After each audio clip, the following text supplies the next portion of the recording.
Olá, meus amigos, tudo bom? Que bom poder estar aqui mais uma vez. Nós vamos estar aqui comentando mais uma vez a lição Betel da EBD, da Escola Bíblica Dominical. Lição Betel, lição 7, de 16 de agosto de 2020, que tem por tema: o Senhor pelejará, o Senhor peleja pelo seu povo.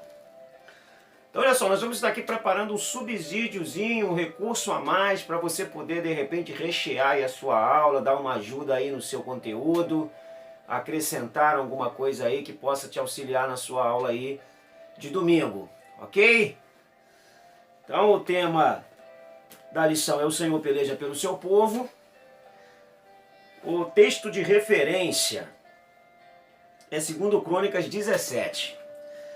O textuário dessa lição está em João 4:24. Deus é espírito, importa que os que o adoram, adorem em espírito e em verdade. Adorar a Deus é mostrar dedicação total, amor e respeito a Ele. Essa é a verdade aplicada. Mas então nós vamos aqui a 2 Crônicas 17, que diz assim: e pôs gente de guerra em todas as cidades fortes de Judá e guarnições na terra de Judá, como também nas cidades de Efraim,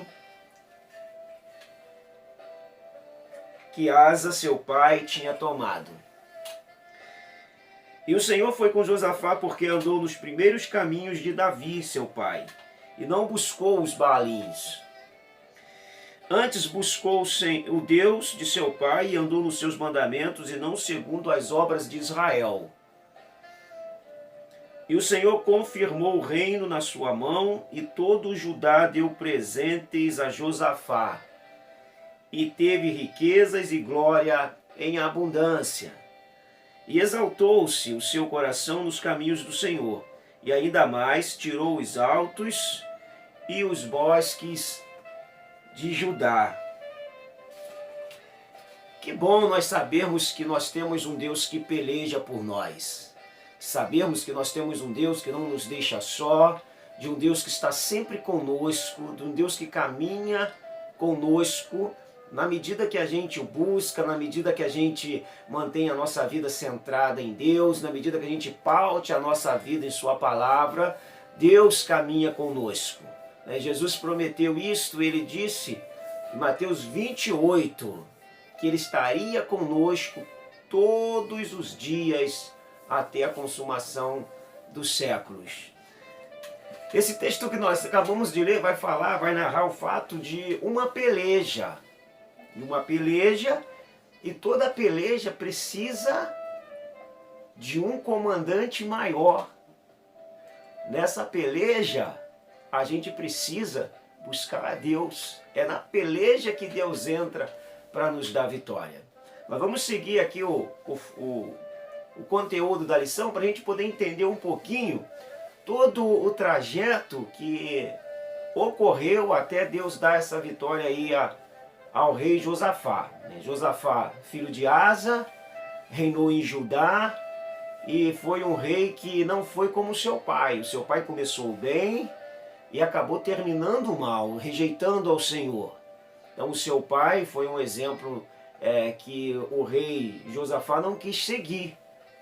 Ele terminou a sua carreira servindo ao Senhor, coisa que o seu pai não fez, e acarretou muitos males para o reino do sul, no caso Judá.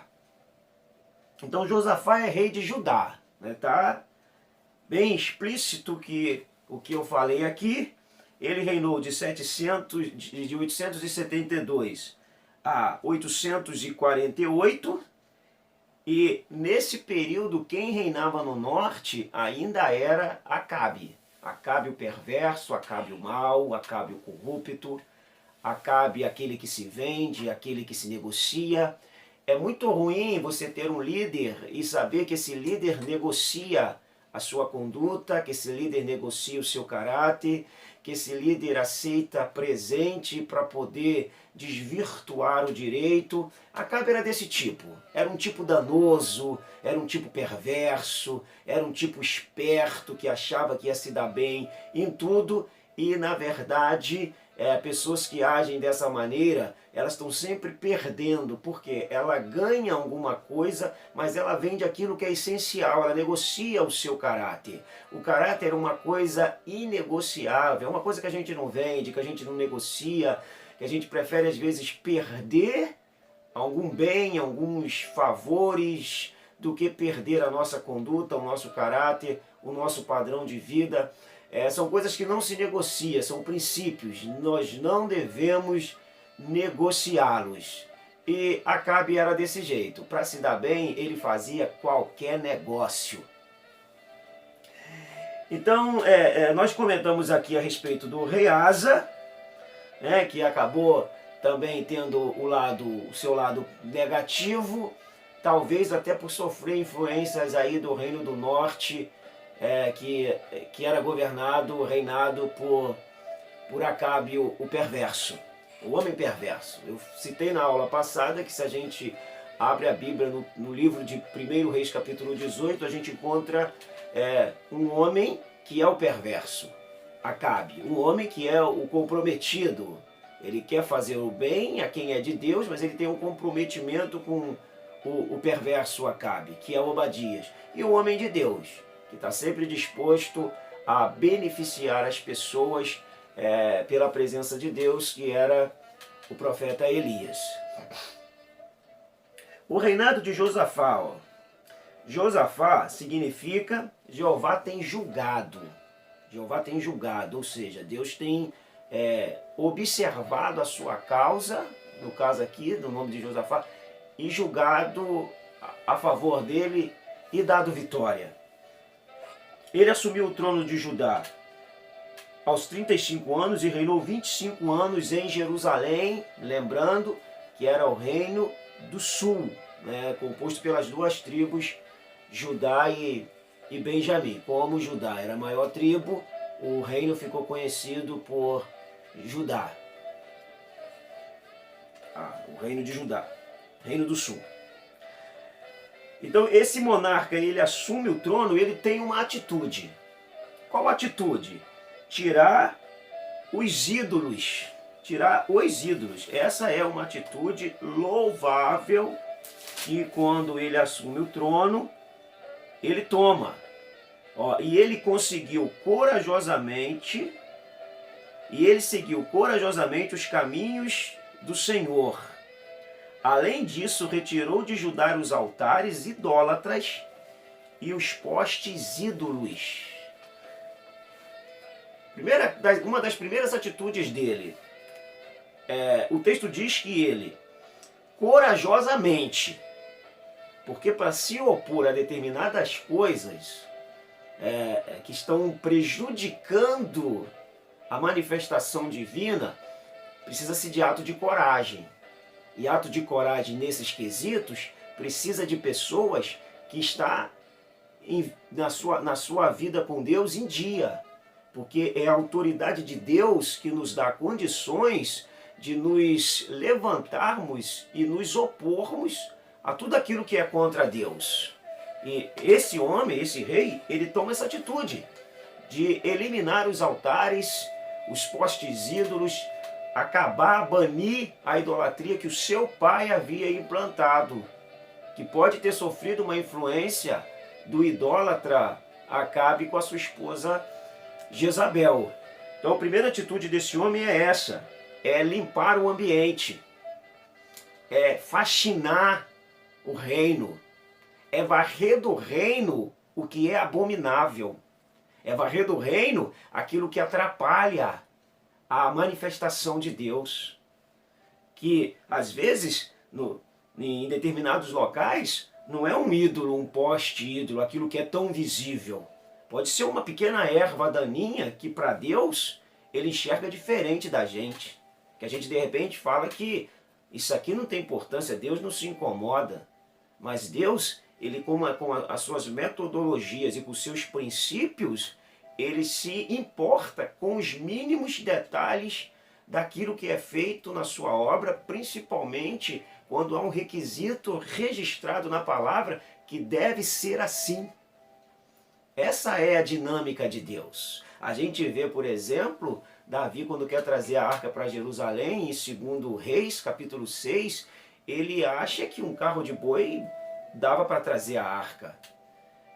Ele sabia, pela lei estabelecida por Moisés, que Deus queria que a arca fosse colocada, os varais, naquelas argolinhas, e nos dois lados, e que eles fossem transportados nos ombros. Deus queria assim, não podia inventar outra forma, outro meio, outra metodologia. A mesma coisa, Josafá está fazendo a leitura. Então vamos varrer tudo aquilo que é oposto a Deus, porque isso aqui é abominável. Então se é abominável e eu estou com Deus, se Deus abomina, eu abomino. Se Deus rechaça, eu rechaço. Se Deus não aceita, eu também rejeito. Esse é o princípio que a gente tem que acompanhar bem para a gente poder estar sempre em sintonia e de bem com Deus e manter a nossa vida limpa, faxina. Às vezes a gente precisa de fazer isso, uma faxininha no nosso território, uma faxininha dentro de nós, uma faxininha dentro do nosso ser, para a gente ver se não tem nenhum poste ídolo, nenhum altar que não é o altar de Deus. Essa aí é uma reflexão que a gente deve estar sempre fazendo uma análise, né? Eu estou trazendo um contexto aqui para a gente trazer um valor prático do que seria essa exclusão aí de balins, de ídolos, de altares que não agradam a Deus.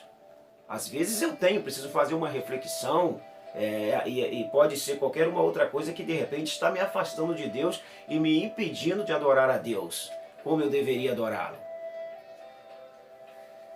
Para a gente analisar, para a gente pensar o valor prático desse conteúdo. Então essa foi uma atitude corajosa desse rei. Outra coisa que ele fez muito interessante é que ele pegou os seus levitas, os seus chefes, os sacerdotes, e mandou por toda Judá. Diz assim, ó: e eles percorreram todas as cidades do reino de Judá, levando consigo o livro da lei do Senhor e ensinando o povo. 17:9. Essa foi uma ordem dada por Josafá. Sai por todo o reino de Judá e ensina o povo. Aí ele deu a quem era de direito, aos sacerdotes, que tinha esse papel, e aos levitas, que os auxiliava desde o tempo do tabernáculo estabelecido por Deus em Êxodo.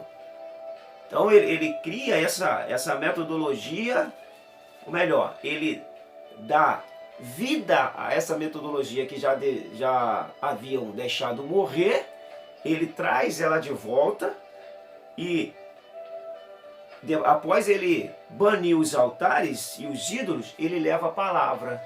Por quê?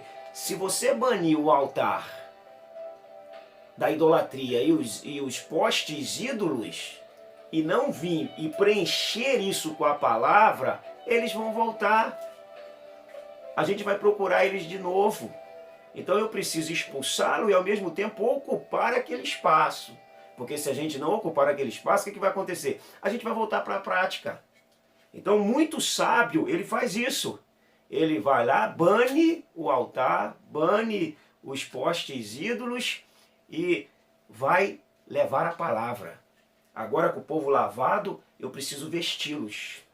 Agora com o povo limpo, eu preciso dar uma roupagem nova, senão eles vão se sujar de novo. Olha que logística teve Josafá, que dinâmica ele teve. Tira os ídolos e dá a palavra. Tira os ídolos e dá a palavra. Aí quem dá a palavra? Quem estava capacitado para isso. Porque a gente vê em Osés, no capítulo 4, no versículo 6, que o povo estava perecendo porque lhe faltava conhecimento. Qual o motivo da falta do conhecimento? Porque os meus sacerdotes negligenciaram a palavra. Então a derrota ali era a ausência da palavra. E a ausência da palavra partia de quem tinha o dever de ensinar a mesma. Então ele faz uma logística muito boa, tira os altares e agora que nós já lavamos, roupa nova, palavra, preenche o espaço, ocupa o lugar. para que aquele outro ídolo não volte e ache a casa vazia e retorne até pior. Que logística teve esse rei Josafá. Seja bom, mas não tolo. Josafá tinha um coração puro, mas não atentava para os oportunistas. A Bíblia diz para sermos prudentes como a serpente e simples como as pombas. Então, olha só, Josafá, apesar dele ser esse homem de Deus e esse homem bom, a bondade dele acabou indo além do que deveria. Porque por atos de bondade, ele começou a ceder aos pedidos de Acabe.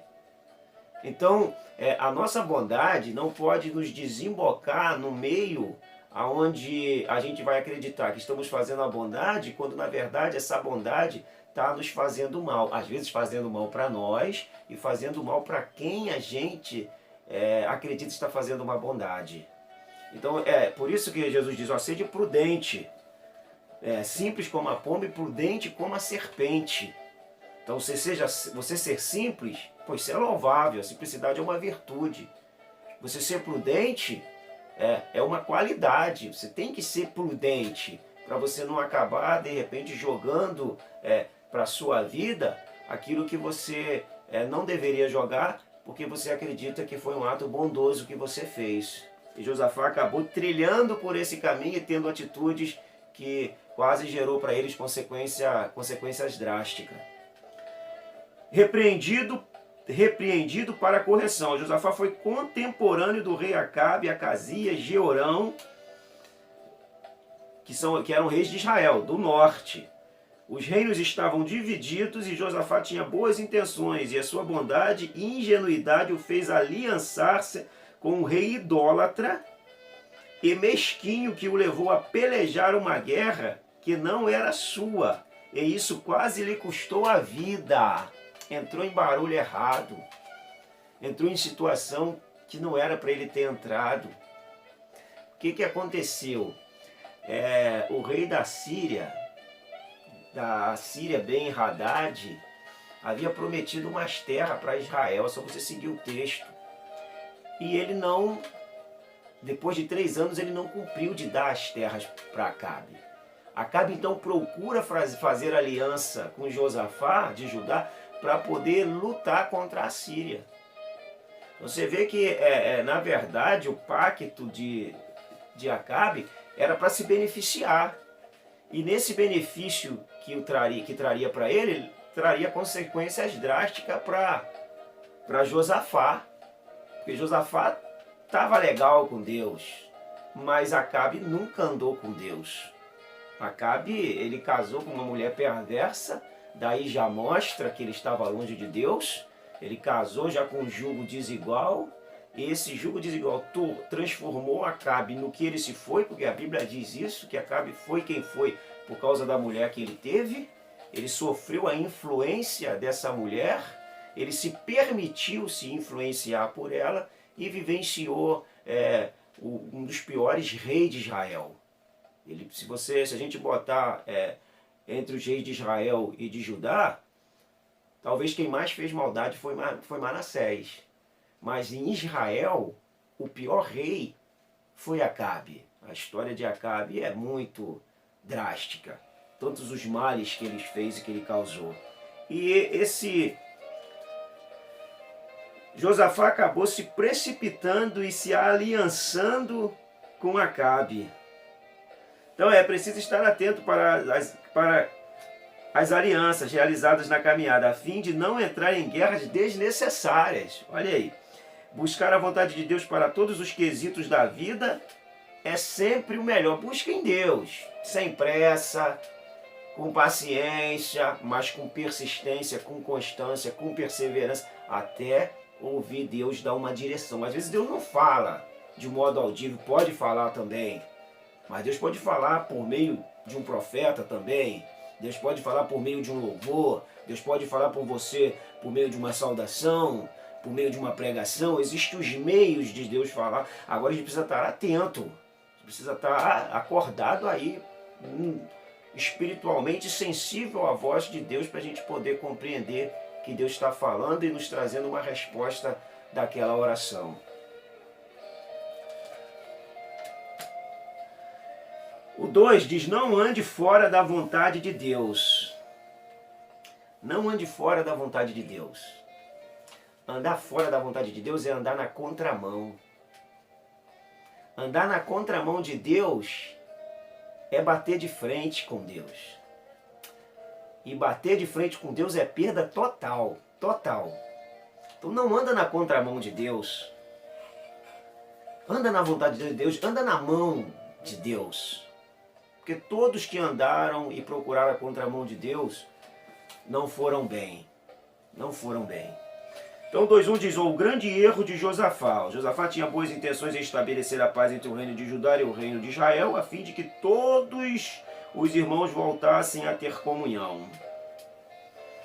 Não havia motivos para uma aliança, visto que Deus não estava nesta parceria. Ele vai fazer uma aliança, até porque existia uma ligação familiar. Se a gente ler o 18:1 em diante, a gente vai ver que havia uma ligação familiar entre Josafá e Acabe. O filho de Josafá era casado com a filha de Acabe. E essa aproximação foi danosa. É mais uma vez um jugo desigual, alguém que queria servir a Deus com quem não queria servir a Deus. E esse problema que acontece quando há uma precipitação, às vezes em nome de Deus, são coisas que às vezes levam sequelas para a vida toda. E esse Josafá, o rei, ele acabou fazendo uma aliança que o prejudicou e quase o ceifou a sua vida. Então, cuidado com os erros.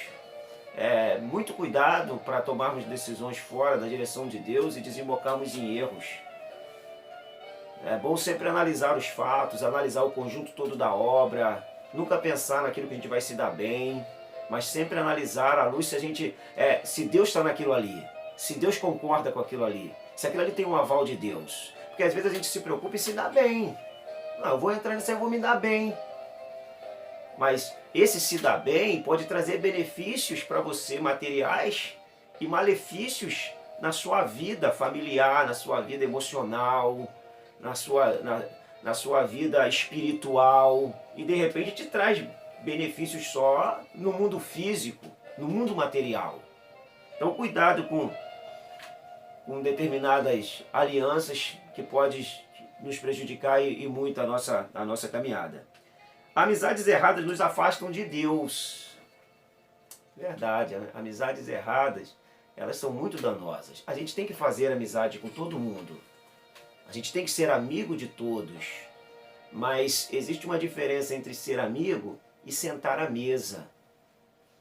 E comungar. Analisa bem o Salmo 1. Bem-aventurado o homem que não anda segundo o conselho dos ímpios, nem se detém no caminho dos pecadores, nem se assenta na roda dos escarnecedores. Antes, ou ao contrário disso, ele tem o seu prazer na lei do Senhor e na sua lei ele medita de dia e de noite. Agora, analisa o fato da progressão do pecado no Salmo 1. Bem-aventurado o homem que não anda segundo o conselho dos ímpios, não se detém no caminho dos pecadores e nem se assenta na roda dos escarnecedores. Olha os 3 verbos: andar, parar e assentar. Primeiro eu começo andando. Primeiro eu começo conhecendo. Depois eu começo parando. Isso quer dizer que eu estou estreitando um relacionamento. Tudo é gradativo. Tudo é gradativo. E por último eu começo a me assentar, ou seja, eu já estou comungando. Comungando. Esse é o perigo, quando isso se torna algo crescente. E esse crescente dessas amizades, elas podem ser danosas. Por quê? Porque às vezes por você ter um amigo que ele não tem a mesma fé que você acaba às vezes negociando princípios, valores seus, para não ser um pouquinho chato com seu amigo. Para não ser um pouquinho deselegante com seu amigo. Aí a gente negocia, a gente prefere ser deselegante com Deus, a gente prefere entristecer a Deus do que entristecer nossos amigos. do que entristecer às vezes o nosso parente. A gente se preocupa em não entristecê-lo, mas a gente não se preocupa em não entristecer a Deus. Então é um ponto também muito relevante para a gente analisar. Será que algumas amizades nossas não estão fazendo a gente corromper a nossa comunhão com Deus em detrimento de que a gente tem até que ganhar aquela pessoa para Deus? Porque as pessoas nos respeitam uma vez que elas veem Deus em nós. E elas veem a firmeza da fé em nós. Ela pode até reclamar da gente na hora, pode falar da gente, mas ela vai analisar os fatos depois e vai dizer que não, aquele ali serve a Deus bem, aquele ali não negocia não. Quando eu for crente, quero ser igual a ele. Para a gente não ouvir aqueles fatos de ser crente igual a ele, ser crente igual a ela, porque isso já é uma máxima danosa no nosso meio, que já virou uma erva daninha. Mas é legal quando a gente ouve as pessoas falando, não, quero ser crente igual a ele, quero ser crente igual a ela. Isso também ainda tem no nosso meio, graças a Deus por isso. Então cuidado aí para de repente a gente não, por causa de amizades, não perder a nossa comunhão com Deus. Vamos manter as amizades, mas dentro de um limite onde a nossa comunhão com Deus não seja quebrada por causa delas. A nossa maior amizade ainda vai continuar sendo com Deus. Escolhas erradas propiciam fracassos. Você deve conhecer pessoas caídas por causa de amizade. Você deve conhecer pessoas quebradas por causa de amizade. Você deve conhecer pessoas que se separaram, perderam o seu casamento, perderam a sua família por causa de amizades. É justamente isso que a gente está falando. Porque existe aquelas pessoas que são amigos de verdade e que se manifestam nos momentos de mais adversidade na sua vida. Mas existem aqueles que não, eles se aproximam porque eles querem se beneficiar, como era o caso de Acabe.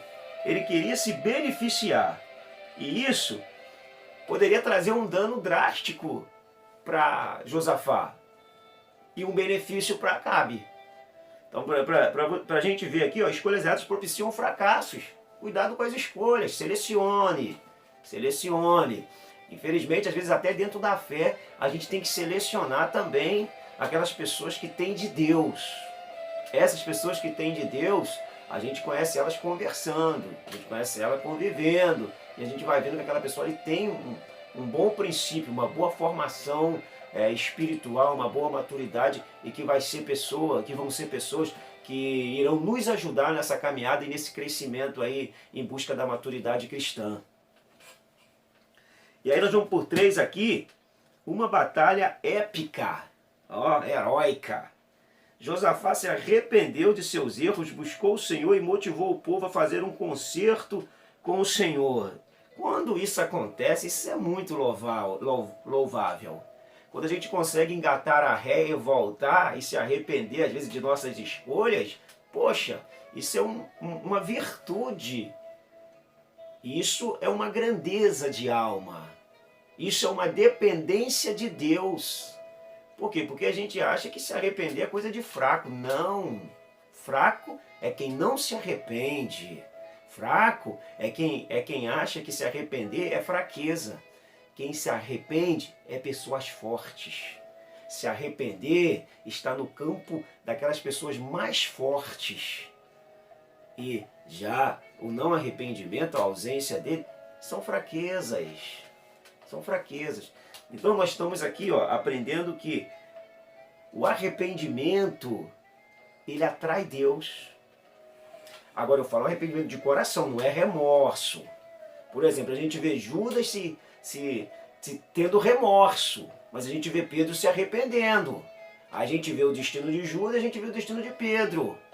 Por quê? Porque o remorso é aquela tristeza que você sente no momento. Amanhã ela já passou. E você, de repente, vai praticar de novo aquele ato ali, porque ele já é um ato doméstico. O arrependimento não. O arrependimento eu sinto tristeza no fundo da minha alma. E eu quero abandonar. É a metanoia. Você faz uma reflexão tardia de mente. E muda o curso, muda o rumo, muda a direção para ir em oposição à direção que ia antes. Então teve tempo dele se arrepender. Por quê? Porque é uma coisa muito importante também a gente citar aqui na vida de Acabe, que Acabe ele tinha homens corruptos que trabalhavam para ele, que eram profetas que falavam aquilo que ele queria ouvir. Pensa bem, que homem danoso. É como aquele pastor que quando você vai pregar na igreja dele, ele fala que você tem que pregar isso, isso e isso. Ou ele chega para você e fala, eu vou mandar você para pregar em tal igreja, mas você vai pregar isso, isso e isso. É mais ou menos isso, são pessoas que possuem pregadores profissionais, que possuem profetas profissionais. Eu vou te pagar e você vai falar o que eu quero. Eu vou te pagar e você vai profetizar o que eu quero. E todo mundo vai ver, vai ouvir essa profecia. Olha, esse espírito de Acabe, ele também está entre nós. Esse espírito da negociata. É quanto você me paga, eu faço o que você quer. Quanto você me paga, me dá aí, eu vou obedecer. Ele tinha homens assim, homens fracos emocionalmente, homens que se negociam, que se vendem, que são corruptos. Acabe tinha desse jeito, falsa espiritualidade. Emite uma ideia do que é, mas não é. Ele tinha esses homens a seu serviço. Que Deus nos guarde disso, de nós enganarmos com a palavra de Deus. Eu quero deixar aqui, inclusive, uma máxima de Agostinho, o bispo de Hipona do século V.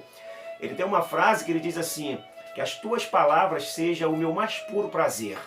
Não deixe que eu me engane nelas, nem que eu engane com elas. Olha, isso é uma coisa que deve ser um imã de geladeira para nós. Deve, de repente, estar colado no nosso espelho. Que a tua palavra seja o meu mais puro prazer. Não deixe que eu engane nelas, não deixe que eu me engane nelas, nem que eu engane com elas. Anota isso aí, bota isso aí como imã da sua geladeira, anota, escreve na sua Bíblia. É bispo de Hipona, Agostinho, século V, depois de Cristo.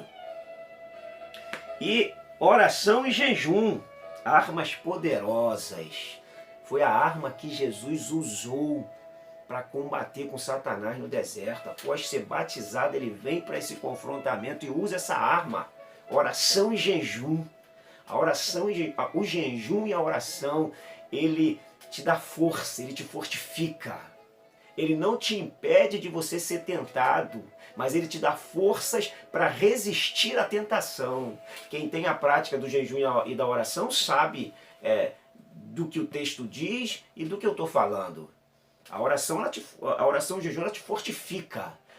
A tentação vai vir, a tentação vai bater na sua porta, porque ela está no contexto, mas o jejum e a oração te dá força para dizer não para ela. Olha, e ele usou essas duas armas. Jesus usou essas armas no deserto, ele usou essas armas que, gente, essa arma é poderosa. Até hoje ela é funcional. Até hoje essa arma é poderosa em Deus para destruir fortalezas. Oração, gemido na alma, clamor da alma, jejum para massacrar o nosso ego, para diminuir as nossas vontades carnais. E isso nos eleva espiritualmente, nos dá forças espirituais. Ele usou essas duas armas. Atitudes para se galgar vitória. Os inimigos uniram-se em prol da destruição do Reino do Sul. E Josafá, notificado do avanço do inimigo em direção a Judá, o medo é notório. E agora? O que fazer? Viu numerosos exércitos que vinham contra ele. Antes de tomar uma atitude para contra-atacar o seu oponente, Josafá buscou o Senhor e confiou em Deus. Confie as suas guerras em Deus, não se vingue. Não se vingue, não saia do seu lugar. Não abre mão de buscar a Deus. Quando o povo de Israel sai do Egito e Deus leva ele, ao invés de levar eles pelo caminho via mares, ou o caminho real ali dos filisteus, à margem do Mar Grande, Deus leva eles pelo caminho do Mar Vermelho e eles param em Pi-Hairote. Na frente o mar, atrás o exército de Faraó. E Deus diz para Moisés, diz o povo que marche, Moisés. Diz o povo que marche, o Senhor pelejará por vós e vos calareis. O Senhor pelejará por vós. 14:14 de Êxodo. e vos calareis. Deixa o Senhor pelejar. Só põe assim em prontidão. Põe as armas em prontidão. No caso aqui, oração e jejum. No caso de Moisés, obediência. Marcha. Marcha. E Deus dá vitória. Deus deu vitória. Ele usou a arma da oração e do jejum. E em meio às crises o segredo é adorar. Ele permaneceu atento à orientação de Deus. Permaneceu na oração, na palavra. E permaneceu em adoração. E Deus deu vitória. Uma sequência. Primeiro, o que Josafá fez? Tirou os altos. Segundo, mandou sacerdotes e levitas e os seus principais homens por toda Judá revestir o povo com palavra, com conhecimento de Deus. Depois ele prepara o povo em oração e jejum e em louvor e adoração a Deus. Aí Deus se levantou e deu vitória ao seu servo. O caminho é o mesmo. O caminho é o mesmo. Vê se o que está atrapalhando a comunhão aí não é um altarzinho quebrado. E aí, remova o altar. Palavra, jejum, oração, adoração. E a vitória vem. A vitória é certa. O Senhor pelejará por nós. Foi o caso de Josafá. Concluindo aqui, ó. Obedecendo a Deus, Josafá colocou os levitas à frente do exército e enquanto louvavam, o Senhor preparou emboscada contra o inimigo de Judá, de modo que se destruíram uns aos outros. Somos o povo do Senhor e Ele guerreia as nossas guerras, enquanto formos fiéis adoradores. Show! Quando tu for fiel adorador, conta com Deus, que Deus é contigo. Amém? Então essa aqui é mais uma lição Betel, lição 7, que vai ser aí lecionada nesse próximo domingo. Isso aqui é um subsídio para te dar um auxílio, ok? Divulga aí o canal, comenta, compartilha, dá um like, se inscreve, aperta o sininho para você receber todas as vezes quando nós postarmos aí um vídeo novo, tá bom? Divulga aí para os seus amigos que lecionam na Betel, para eles terem aí uma cerejazinha aí, um subsídiozinho para poder acrescentar aí a sua aula. Um abração, até a próxima. Aguardo vocês aí. Beijo no coração.